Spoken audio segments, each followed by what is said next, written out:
우리는 하나님께서 부르신 그리스도인이지만 그 부르심이 희미해질 때가 있습니다. 시간의 간극과 상황의 변화로 자연스럽게 잊히기도 합니다.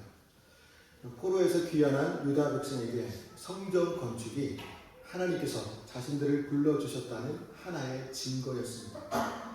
하지만 공사가 오랫동안 중단되면서 사람들의 관심에서 멀어져 갔습니다. 그러나 하나님의 말씀이 다시 들릴 때 잊힌 부르심이 되살아났습니다. 되살아난 사명은 하나님의 도움에 힘입어 멈추지 않고 방해에도 굴하지 않는다는 것을 오늘 말씀을 통해 가르쳐주고 있습니다. 페르시아 왕 고레스에 의해 바벨론에서 예루살렘으로 돌아온 유다 백성이 야심차게 성전 건축을 시작했습니다. 하지만 예루살렘에 살고 있는 사람들의 방해로 무려 16년 동안이나 중단되었습니다. 그런데 그 기간은 결코 우연한 것이 아니었습니다. 성전이 세워지기 전에 성전 공동체가 세워져야 하는 시기였습니다. 성전 건축은 건물 짓기가 아닙니다. 성전 건물이 없어서 이스라엘이 멸망한 것은 아닙니다. 하나님께서 성전을 떠나셨기 때문에 이스라엘이 멸망당하였습니다.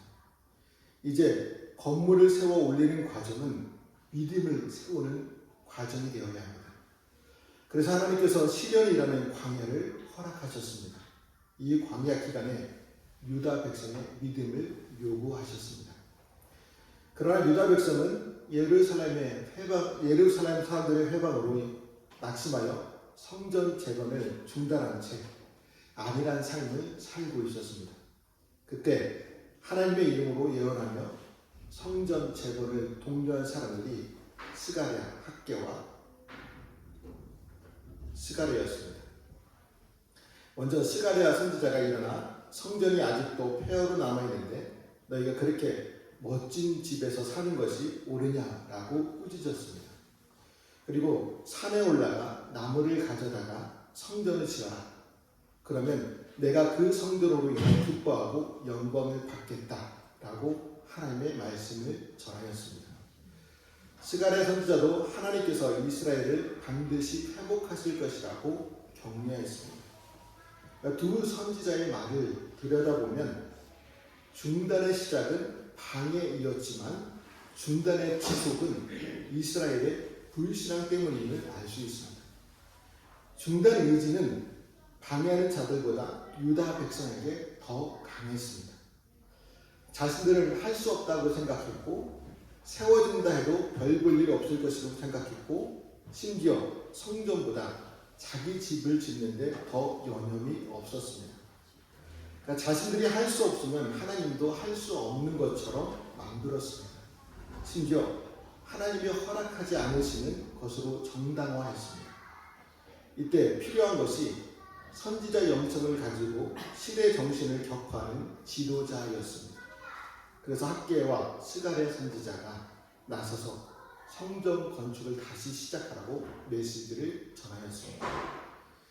그런데 그 당시 상황은 아직 반대자들이 버티고 있고 제국은 의심의 눈초리로 바라보고 건축 열의는 식었으며 기근으로 인해 경제는 어렵고 빈곤은 심화되고 있었습니다. 시작하지 않아도 되는 이유는 수도 없이 많았던 것이죠. 그러나 안 되는 이유를 열가는 동안 하나님의 존재감은 포로로 잡혀가기 전처럼 사라졌습니다. 이때 두 선지자가 일어나 하나님의 약속을 생각나게 했던 것이죠. 그리고 미래의 환상을 통해 현실에 갇혀 상식적인 판단에 매몰된 백성들을 깨웠습니다. 뼈아픈 현실에서 도망하지 않으면서도 회개하여 현실을 뛰어넘는 은혜를 구하는 영적 부흥을 이끌었습니다. 그 부흥의 힘으로 유다 백성들은 다시 성전 재건에 뛰어들 수 있었습니다. 이와 같이 이스라엘에서 선지자의 역할은 매우 중요했습니다. 이스라엘로 하여금 하나님의 백성으로서의 정체성을 상실하게 하지 않게 한 것이 바로 선지자들이었기 때문입니다. 선지자들은 이스라엘이 하나님의 백성으로서의 삶을 살지 못하고 그릇된 길로 갈 때마다 하나님의 말씀으로 책망하거나 격려하여 하나님의 백성으로서의 정체성을 되찾게 하였습니다. 성경은 성도들을 가리켜 왕같은 제사장이라고 말합니다. 제사장들은 하나님과 인간 사이를 화목케 하는 중보자입니다. 성도들은 전도를 통해 이 사역을 감당합니다. 우리가 한 사람을 전도하면 그 사람이 하나님을 만나 죄가 용서받고 관계가 회복되기 때문입니다. 그러나 성도는 제사장의 사역뿐만 아니라 선지자들처럼 이웃을 권고하고 책망해야 할 의무가 있습니다. 성도는 사회의 은밀한 제약을 책망해야 하고 또 신앙이 연약한 자들을 붙들어주며 권면과 격려를 해야 한다고 성경은 말씀하고 있습니다. 또한 성경은 선지자를 가리켜 선견자라고 부릅니다. 하나님의 뜻을 남보다 먼저 깨닫고 장래의 일을 미리 아는 자라는 뜻입니다. 그와 같은 사람들이 이 세상에 어디 있습니까? 바로 우리 성도들입니다. 그래서 학교와 스가랴처럼 교회에서나 사회에서나 하나님의 뜻과 반대의 길을 가는 사람들에게 바른 길로 가도록 인도해 주어야 합니다. 교회 안에는 제사장처럼 예배와 기도를 많이 하는 성도들이 있습니다. 그러나 선지자의 의무를 행하는 성도들은 적습니다. 그래서 이 사회가 부정부패로 물들어 가고 있는지도 모릅니다. 지금도 하나님은 이 시대에 선지자의 역할을 할 성도들을 찾고 계신다는 사실을 잊지 마시기를 바랍니다. 학개와 스가랴의 예언과 책망을 들은 유다 백성은 어떻게 반응하였습니까? 우리 2절 말씀에 기록되어 있는데 같이 읽어보겠습니다. 2절 말씀입니다. 이에 스알디엘의 아들 스룹바벨과 요사닥의 아들 예수아가 일어나 예루살렘에 있던 하나님의 성전을 다시 건축하기 시작하며 하나님의 선지자들이 함께 있어 그들을 돕더니 스알디엘의 아들 스룹바벨과 요사닥의 아들 예수아가 성전 건축을 다시 시작하고 하나님의 선지자들이 그들을 도왔다라고 말씀합니다. 유다 백성에게 성전 건축은 새로운 공동체의 핵심이며 스스로의 정체성을 알아가는 중요한 미션이었습니다. 그런 미션이 억압적인 환경으로 인해 멈추었던 것이죠. 그로 인해 점차 자신들이 누구이며 무엇을 해야 하는지를 잊고 살아가던 그때 선지자들이 백성들을 일깨우기 시작하자 결국 유다 백성은 성전 건축을 다시 시작하였습니다. 그래서 자신이 누구이며 무엇을 해야 하는지 알아가게 되었습니다. 여기서 일어나다라는 말은 지난주에 말씀드렸던 것처럼 히브리어로 쿰이라는 말로 어떤 일을 위해 신앙의 결단을 내릴 때 나타내는 말입니다. 그러니까 유다 백성이 신앙으로 결단하자 성전 재건이 시작되었다는 것이죠. 학개 1장 14절 말씀을 보면 모든 백성이 마음을 감동시키며 그들이 와서 만군의 여호와 그들의 하나님의 전 공사를 하였으니 라고 말씀합니다. 그러니까 지도자의 결단은 수마디의 말보다 다른 사람들의 마음을 자극하고 결단하는 결과를 가져옵니다. 그래서 교회에서 성도들의 마음을 움직이려면 저를 비롯한 직분자들이 움직여야 하고 결단과 희생의 모범을 보여주어야 합니다. 사회도 마찬가지겠지만 교회 안에는 두 부류의 지도자들이 있습니다. 한 부류는 말만 앞세우는 사람들입니다. 이들의 특징은요, 무거운 짐은 다른 성도들에게 지우고 자신은 손가락 하나 움직이지 않습니다. 말로 교훈이나 하고 자기들 권위를 자랑하는 일에만 관심을 갖는 자들입니다. 예전에 함께 사역하던 목사가 그런 사람이 있었습니다. 어느 날 교인들과 사무실에 있던 무거운 화분들을 옮기는 작업을 하고 있었는데 그 목사는 자리에 가만히 앉아 있었습니다. 누가 볼까봐 칸막이를 보호 삼아 의자 깊숙이 앉아있는 모습을 보았습니다. 저만 보았을까요? 교회 지도자들이 이 같은 모습으로 행한다면 어떤 결과도 내지 못하고 오히려 주님께 책망을 받게 됩니다. 지도자의 또 한 부류는 희생으로 모범을 보이고 말씀대로 실천하는 사람들입니다. 이들의 특징은 그리스도처럼 섬기고 희생하고 모범을 보입니다. 이와 같은 지도자들로 인해 다른 교인들까지 선한 의지와 사명이 되살아납니다. 그래야 결국 교회는 부흥됩니다. 여러분, 특히 직분을 맡은 성도들은 지금 어떤 자리에 앉아 있습니까? 말만 하는 자리입니까? 아니면 헌신하는 자리입니까? 직분자들의 행동 하나에 또 말 한마디에 모든 성도들의 신앙 자세가 달라진다는 것을 알아야 합니다. 직분자들과 마찬가지로 모든 성도들은 교회의 푯대요, 교회의 힘이며 교회의 리더들입니다. 이제 일어나십시오. 먼저 실천하십시오. 우리의 선한 결단과 희생이 큰 역사를 이루는 원동력이 될 줄 믿습니다. 선지자들의 책망과 동료로 인해 유다 백성은 한마음 한뜻이 되어 성전 재건을 다시 시작하였습니다. 오랫동안 앙상한 골격만 갖춘 채 방치되었던 성전이 다시 올라가기 시작했던 것이죠. 그런데 또다시 반대에 부딪히게 됩니다. 이번에는 유다를 관리하는 페르시아 총독과 관리들이 방해하였습니다. 다른의 총독과 관리들은 유다 장로들에게 누가 너희에게 명령하여 이 성전을 건축하고 이 성곽을 마치라고 하였느냐라고 질문하였습니다. 이들은 유다 사람들이 성전 건축을 재개하는 것을 의심했습니다. 16년 동안 많은 관리들이 교체되었겠죠. 그래서 관리들은 고레스의 칙령을 모르고 있었습니다. 그 당시 페르시아 왕은 다리오의 명령에 따른 합법적인 것인지 아니면 불법적인 것인지를 파악하려고 하였습니다. 그런데 이것은 표면적인 이유였죠. 올라가는 성전 건물을 지켜본 총독과 관리들은 위협으로 보았습니다. 자기들의 기득권이 흔들리는 일이라서 불안했습니다. 그들에게 이스라엘의 성전 건축 재개는 모종의 정치적 세력의 규합이었습니다. 때마침 페르시아 제국 내 여러 반란이 각 진압된 시점이었기에 반란의 낌새로 보였습니다. 그래서 총독들은 자체 진상조사를 하고 제국 핵심부에 확인 요청하는 편지를 보내게 됩니다. 얼마나 간신히 용기를 내어 시작한 일입니까? 여전히 의구심이 남아있는 사람들을 독려하여 시작한 일입니다. 그렇게 뜻이 좋으면 승승장구하는 것이 아닐까요? 그러나 뜻이 다 좋다고 승승장구하는 것은 아닙니다. 믿음이 필요 없는 하나님의 일은 없습니다. 믿음의 시험, 사랑의 시험, 소망의 시험을 통과하지 않는 참 성전과 하나님의 나라는 없습니다. 이처럼 하나님의 일을 하는데 왜 번거롭고 수고스러운 일이 많이 일어나는지 이해할 수 없을 때가 많습니다. 순풍보다 역풍이 더 세게 불게 하시는 하나님을 이해하지 못할 때가 있습니다. 이때 하나님을 이해하지 못한다고 하여 실망해서는 안 됩니다. 더욱 믿음으로 바라고 의지해야 합니다.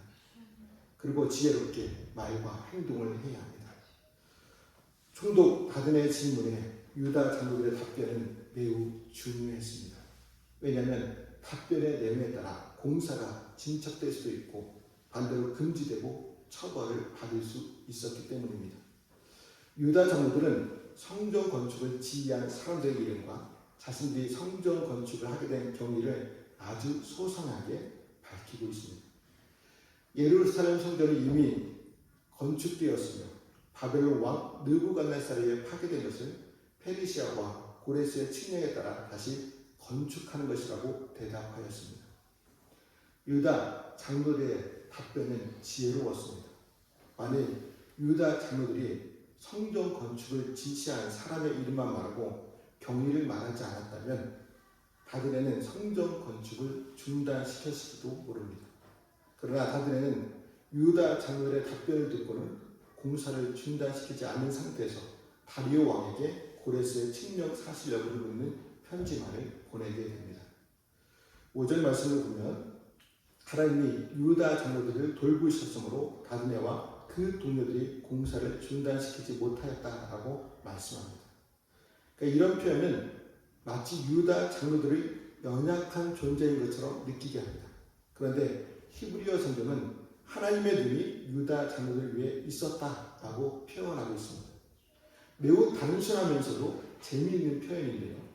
하나님께서 유다 자녀들과 함께 계신다는 의미와 그들을 보호하신다는 의미가 모두 담겨있기 때문입니다.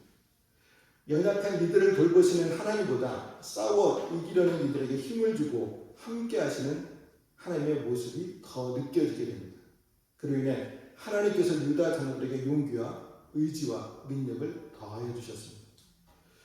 우리도 성전을 재건하던 유다 백성이 처했던 것과 같은 상황에 처할 수 있습니다. 어떤 사실에 대하여 불신자들에게 답변해야 할 때가 있습니다. 우리나라 속담에 말 한마디로 청량빛을 갚는다는 말이 있죠. 이처럼 성도의 답변 여하에 따라 어떤 일의 상황은 전혀 달라질 수 있습니다. 또한 잠언 15장 23절에서 사람은 그 입의 대답으로 말미암아 기쁨을 얻나니 때에 맞는 말이 얼마나 아름다운고 라고 하였습니다. 우리는 때에 맞는 신중하고 선하고 적절한 답변을 할 수 있도록 준비해야 합니다. 가족과 이웃들에게 전도하는데 상대방이 말과 행동으로 상처를 줄 수 있습니다. 그럴 때 똑같이 행동해서는 안 됩니다. 그러면 전도하기가 더 어려워지겠죠. 기분이 상하더라도 참고 상대방을 위한 말과 행동을 해야 합니다. 그럴 때 하나님께서 유다 자녀들을 도와주셨던 것처럼 우리를 도와주십니다. 우리에게 담대한 능력을 주시고 가족과 이웃에 단단하게 닫혀있던 마음의 문을 열어주십니다. 이렇게 성도인 우리가 신앙적 담대함으로 하나님의 일을 하게 되면 하나님이 도우십니다. 그래서 그 일을 능히 이루게 하십니다. 그런데 사단은 우리가 하나님의 일을 편안하게 하도록 가만 내버려 두지 않습니다. 왜냐하면 우리가 하나님의 일을 하면 할수록 사단의 입지가 좁아지기 때문입니다. 그래서 사단은 자신의 하수인들을 동원하여 우리로 하나님의 일을 하지 못하게 만듭니다. 기독교 초기 당시 사단은 로마 정부를 통하여 기독교를 얼마나 박해하였습니까? 그러나 성도들이 박해에도 불구하고 복음을 담대히 전하였을 때 기독교는 로마의 국교가 되었습니다. 우리에게 신앙에 담대함이 있으면 사단은 우리의 앞길을 막을 수 없습니다. 하나님께서 우리를 도우시기 때문입니다. 성경은 마귀를 대적하라 그에는 너희를 피하리라 라고 말씀하고 있습니다. 마귀는 우리가 담대한 믿음으로 나가면 우리를 피할 수밖에 없습니다. 여호수아가 하나님을 의지하여 담대하게 가나안으로 돌진했을 때 가나안 족속들이 두려움에 떨었습니다. 이처럼 마귀는 하나님을 의지하여 담대하게 나가는 성도들을 대적하지 못합니다. 본문에서는 이러한 사실을 잘 보여주고 있죠. 다든의 총독 일행은 공사를 막지 못하고 돌아와 다리오에게 편지를 써서 보냅니다. 다든의 편지 내용이 6절부터 17절까지 기록되어 있는 것처럼 성전 공사 상황을 설명하고 자신들이 조사한 내용을 전하였습니다. 유다 백성은 자신들을 천지의 하나님의 종으로 부르면서 아무것도 거스를 수 없는 신적 권위를 따라 일을 진행하고 있으며 페르시아 왕 고레스도 허락하는 이름을 밝혔다고 전합니다. 과거의 불순종에 대한 반성과 하나님의 뜻에 대한 확신, 꺾을 수 없는 유다 백성의 의지를 전하고 있습니다. 한마디로 편지 내용에는 성전 공사를 통해 유다 백성의 자기 인식과 반성, 성전 재건의 의지를 통해 믿는 사람들로 변화되고 있었다는 것을 증거하고 있습니다. 성전 공사 중단의 편지인데 도리어 유다 백성의 정체성과 사명을 증거하고 있습니다. 이처럼 우리가 하나님의 일을 할 때 항상 담대하게 해야 한다는 것을 다시금 깨닫게 됩니다. 배후에서 하나님께서 역사해 주시기 때문입니다. 도우시는 하나님을 믿고 어려운 난관에 봉착해 있더라도 담대함을 잃지 마시기 바랍니다. 여러분, 역사는 우리를 자기 합리화나 책임 전가의 함정에서 건져 새로운 사명 앞에 세웁니다. 그래서 나와 우리 공동체의 지나온 시간들을 돌아보고 하나님의 부르심에 합당하게 살고 있는지 살펴보아야 합니다. 만약 뜻대로 되지 않는 일을 만날 때 하나님께서 반드시 하실 일이 있기 때문입니다. 당장 목표를 이루고 일을 해내고 성과를 거둔 것보다 더 중요한 것은 내가 온전해지고 공동체가 세워지는 일이 먼저 진행되어야 합니다. 고난이 나와 공동체를 낭식케 하지 못합니다.